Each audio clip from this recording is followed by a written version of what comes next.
শিক্ষক ছাড়া। পড়ুয়াদের নিয়ে বাণী বন্দনা করলেন গ্রামবাসীরা।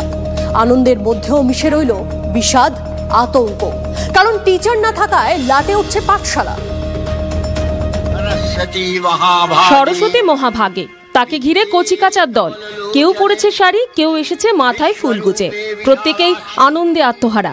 কিন্তু এই আনন্দ ক্ষণিকে, কারণ প্রদীপের নিচেই অন্ধকার।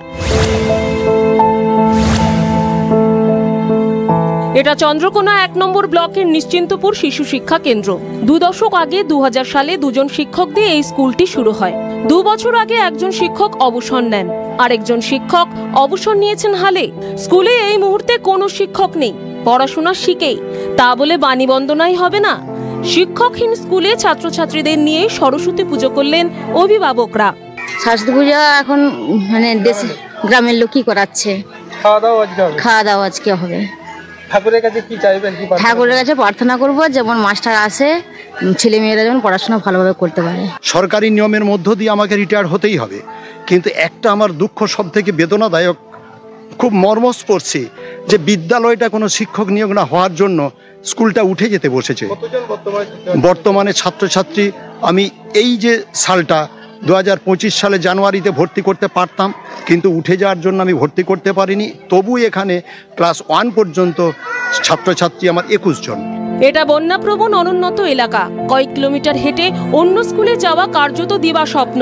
ফলে ছেলে মেয়েদের ভবিষ্যৎ নিয়ে ঘুম ছুটেছে অভিভাবকদের। কি বলছে সব এখানে নেতার দিকে বলেছেন? নেতারা তো ঘরে ঢুকাচ্ছেন। স্কুলটা যদি উঠেই যায় ক্ষতি কি আছে? ক্ষতি কি আছে? সেই ছেলেগুলো মানুষ করতে হবে না? কেন অন্য স্কুলে পাঠাবেন? ওই স্কুলকে কেন নিয়ে যাবেন? আমরা নিয়ে যাবেন না স্যার। কত দূর এখান থেকে স্কুল? এখানে 5 কিলোমিটার রাস্তা। আমরা চাইছি যে আমাদের স্কুলে টিচার আসুক। না আসলে আমাদের বাচ্চাদের ভবিষ্যৎ নষ্ট হয়ে যাবে, কারণ বাচ্চারা তো যেতে পারবে না 5 থেকে 7 কিলোমিটার। কেন আজ তো সামনের দিন যদি মাস্টার জয়েন করে আমাদের গ্রামটা কোনো ছেনাই বড় নিজেরাই বড় সবই তো বোকার দল হয়ে গেলাম।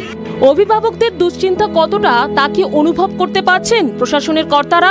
তো স্কুলটি বন্ধ হওয়ার উপক্রম থেকেই খবর আপনারা শুনেছেন। আমরা আমাদের লিখিত অভিযোগ করে আমাদের এসআই সাহেবকেও জানিয়েছি, আমরা বিডিও সাহেবকে জানিয়েছি, আমরা জেলা পরিষদেও জানিয়েছি, সভাধিপতি ম্যাডাম, ডিএমকে আমরা ফরওয়ার্ড করেছি।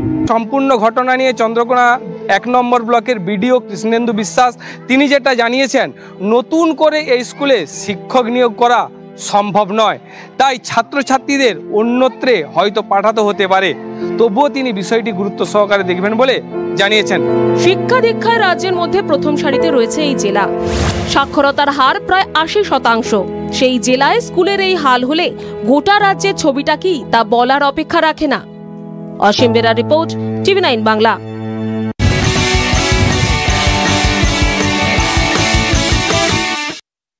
In association with Raja Golden Mari Biscuit, Sonali